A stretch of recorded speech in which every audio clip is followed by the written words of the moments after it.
এজন্য রাব্বুল আলামিন বলেন ফাযকুরুনি আযকুরকুম ওয়াশকুরুলি ওয়ালা তাকফুরুন। বেশি বেশি আমার জিকির করো, তাইলে আমিও তোমাদের জিকির করব। আমরা আল্লাহরে ডাকলে আল্লাহ নাকি আমগরে ডাকে, ভাল লাগে? আল্লাহ বললেন ফাইন যাকারানি ফি নাফসি যাকারতুহু ফি নাফসি। আমার বান্দা যদি একা একা আমার জিকির করে, আমি আমার বান্দার একা একা জিকির করি।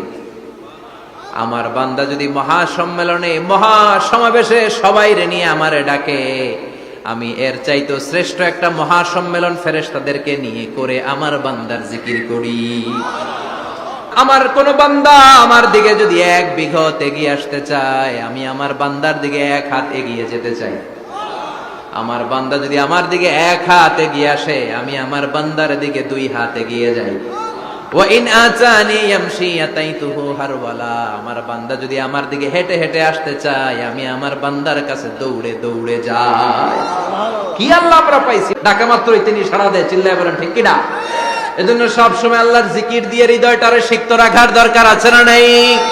বিষ্ণু বললেন লা ইয়াজালু লিসানুকা রাতবান মিন যিকরিল্লাহ। সব সময় আল্লাহর জিকির দিয়ে জিহ্বাটারে ভিজায় রাখো। জিকির করেন লা ইলাহা ইল্লাল্লাহ, লা ইলাহা ইল্লাল্লাহু মুহাম্মাদুর রাসূলুল্লাহ।